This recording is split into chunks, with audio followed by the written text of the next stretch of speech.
Ever wonder why some Force users can barely lift a pebble, while others literally become one with the cosmic energy of the universe? Why Luke struggled to stack rocks on Dagobah, but the father from Mortis could casually bend reality? Well, grab your blue milk and settle in, because today we're breaking down every level of Force user in Star Wars. From your everyday Force sensitive who gets bad feelings about this, to beings who make the Death Star look like a party trick. Let's start at the ground floor with Force sensitives who haven't had any formal training. These are your raw, untapped potentials, people who have that special something, but don't quite know what to do with it yet. Think about Leia Organa before she embraced her Jedi heritage. Throughout the original trilogy, we see her displaying uncanny intuition, sensing Luke hanging from Cloud City, feeling Han's death across the galaxy, or just knowing when something's off. She's not moving objects with her mind or wielding a lightsaber, but the Force is definitely flowing through her in subtle ways. Then there's little Grogu before his training really kicked in. Sure, he could occasionally lift a mud horn when his space dad was in danger, but it completely exhausted him. That's the hallmark of untrained Force sensitives. They can sometimes tap into incredible power, but it's instinctive, unpredictable, and usually triggered by extreme emotion or dire circumstances. Shrewd Imwe from Rogue One represents another fascinating type of Force sensitive. While not a Jedi, his spiritual connection to the Force enhanced his other senses and reflexes to superhuman levels. "I am one with the Force, and the Force is with me" isn't just a cool mantra, it's his way of opening himself to that cosmic energy field. He couldn't throw people around like rag dolls, but blaster bolts seem to have a really hard time finding him. What's interesting about this level is that many Force sensitives never progress beyond it. The galaxy is full of people who get hunches that save their lives, who always win at sabacc, or who just seem unnaturally lucky. They might never realize it's the Force guiding them. They just think that they've got good instincts, or they're blessed by fate. Young Anakin Skywalker showcased classic untrained Force-sensitive traits. The only human who could pod race because his Force-enhanced reflexes let him react to dangers before they happened. Maz Kanata, despite being Force-sensitive for over 1,000 years, chose to never pursue formal training, yet her sensitivity allowed her to see people's true nature and feel the echoes left in objects like Luke's lightsaber. These untrained sensitives often develop their own understanding of their gift. Pilots call it flying by instinct, gamblers call it luck, warriors call it battle intuition. But it's all the Force manifesting in whatever way helps them survive and thrive in their particular corner of the galaxy. Moving up the ladder, we find Force Adepts, individuals or groups who've developed some control over their abilities, but exist outside the traditional Jedi/Sith paradigm. These folks have their own traditions, techniques, and philosophies about the Force. The Night Sisters of Dathomir are perhaps the most famous example. These witches channel what they call magics, which is really just the Force viewed through a different cultural lens. Mother Talzin and her clan could create illusions, reanimate the dead, sort of, and perform feats that would make many Jedi scratch their heads. But here's the thing. Their power was often limited to Dathomir itself, tied to their planet's unique connection to the dark side. The Lasat species gives us another perspective. According to Star Wars Rebels, ancient Lasat shamans used the Force, which they called the Ashla, for navigation and spiritual guidance. Zeb discovers his own latent Force sensitivity when he uses an ancient Lasat bow rifle to navigate through hyperspace, something that sounds impossible until you remember the Force binds the galaxy together. What separates adepts from untrained sensitives is structure and tradition. The Guardians of the Wills had their own protocols for communing with the Force. The Zepho from Jedi Fallen Order built an entire civilization around Force use. Even the Ewoks might have shamans who tap into the living Force of Endor's moon. These groups prove something important.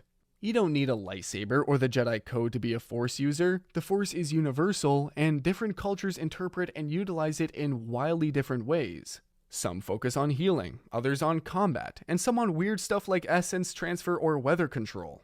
They might not have the raw power of a trained Jedi, but within their specialization, they can be remarkably effective. Now we're getting to the formal training programs, the Padawans of the Jedi Order and apprentices of the Sith. This is where raw potential starts getting shaped into something more refined and infinitely more dangerous. Padawans like young Anakin Skywalker or Ahsoka Tano represent Force users who've begun the long journey of mastering their abilities. They can reliably perform basic Force techniques, telekinesis, enhanced jumps, rudimentary mind tricks. These aren't the droids you're looking for, becomes part of their toolkit, though it might take a few tries to get it right. What defines this level is the combination of growing power and persistent vulnerability. Cal Kestis in Jedi Fallen Order perfectly embodies this. He's skilled enough to survive the Purge and take on Inquisitors, but trauma and inexperience hold him back. He literally has to relearn abilities he psychologically blocked himself from accessing. The training at this level is as much about mental and emotional discipline as it is about lifting rocks. Padawans learn meditation techniques, study ancient texts, and most importantly, develop the master-apprentice bond that's crucial to Jedi development. They're starting to understand that the Force isn't just about power, it's about connection, balance, and responsibility. But here's where it gets dangerous. This level is prime recruitment territory for the dark side. Young Anakin's frustrations with the Jedi Council, Ben Solo's feelings of abandonment, even Barriss Offee's disillusionment with the Clone Wars. Apprentice-level Force users have enough power to be dangerous, but often lack the wisdom to resist temptation. They can see the destination, but haven't walked the full path, making them vulnerable to anyone offering shortcuts. The combat abilities at this level are impressive to normal folks, but still rough around the edges. They know the 7 forms of lightsaber combat in theory, but might only be proficient in 1 or 2. Their force pushes can clear a room, but they'll be winded afterward. They can sense danger approaching, but might not be able to pinpoint exactly what or where. This is where Force users become genuine weapons of war. Jedi Knights and their dark side counterparts, Sith warriors, represent fully operational Force users who can handle themselves in virtually any situation. Obi-Wan Kenobi during the Clone Wars epitomizes the ideal Jedi Knight. Master of Suresu, Form 3 lightsaber combat, skilled diplomat, capable military commander, he's the total package. His Force abilities flow naturally in combat, deflecting blaster bolts while simultaneously force-pushing battle droids, sensing threats through the Force while maintaining perfect defensive positioning. This isn't raw power, it's refined skill combined with years of experience. On the flip side, warriors like Savage Opress show us the Sith approach, raw brutality enhanced by dark side rage. Where Jedi Knights use precision and efficiency, Sith warriors overwhelming force. Pun intended. Savage might not have Obi-Wan's finesse, but when you can crush armor with your bare hands and shrug off injuries that would kill normal beings, finesse becomes optional. What's fascinating about this level is how specialized many become. In Legends, Plo Koon mastered Electric Judgment, a controversial light side lightning technique that channeled justice rather than anger. Kit Fisto adapted his fighting style for underwater combat. Aayla Secura combined her natural Twilight grace with Form 4 athletics. They're not just Force users, they're Force user specialists. The real power at this level comes from consistency and adaptability. A Jedi Knight doesn't need to rest after every Force push. They can maintain barriers while fighting, enhance their physical abilities for extended periods, and trust their precognition in the heat of battle.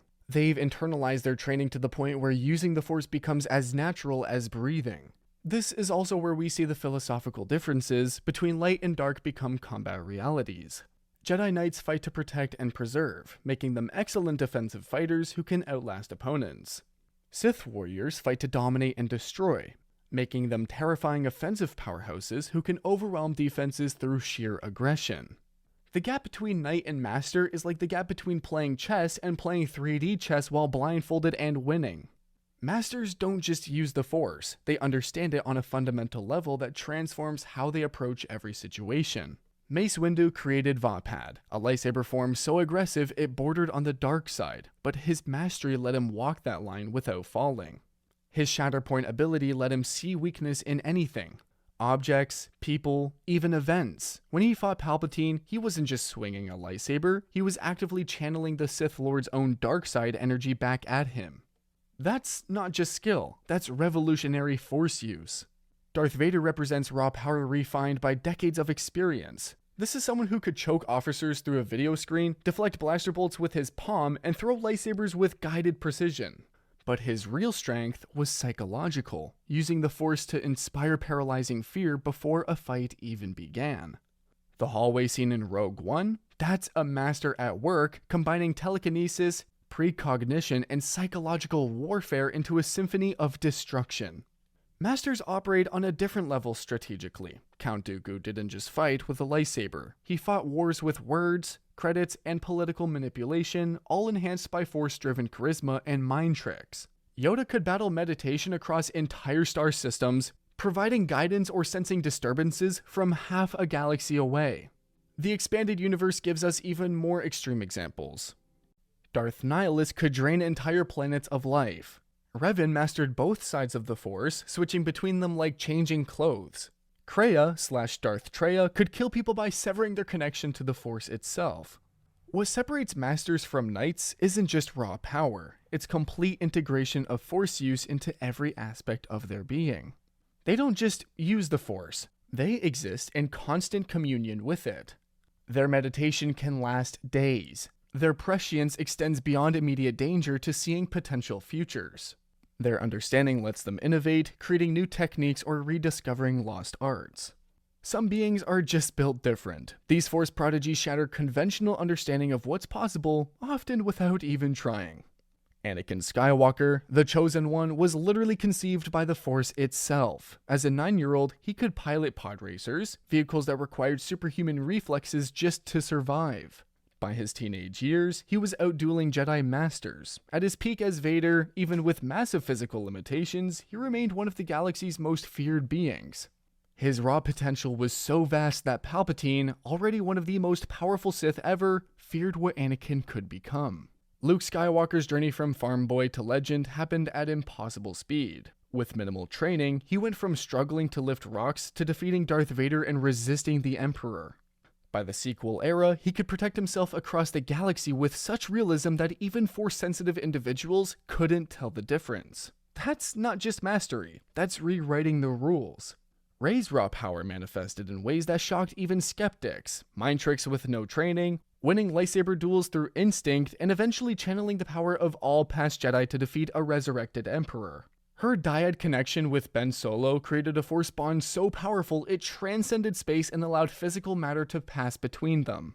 In Legends, Galen Marek, aka Starkiller, represents the upper limits of raw Force power. This man pulled a Star Destroyer out of the sky, not with some elaborate ritual or by channeling ancient artifacts, just raw will and Force power.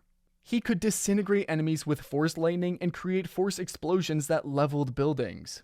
What unites these prodigies is their ability to bypass normal limitations through sheer potential. They don't follow the rules because the rules were written for normal Force users. They're the Michael Jordans and Wayne Gretzky's of Force use. So naturally gifted that they make the impossible look routine while simultaneously pushing the boundaries of what anyone thought possible. Now we enter the realm of beings that exist more as concepts than people, entities that embody aspects of the Force itself. The Mortis gods.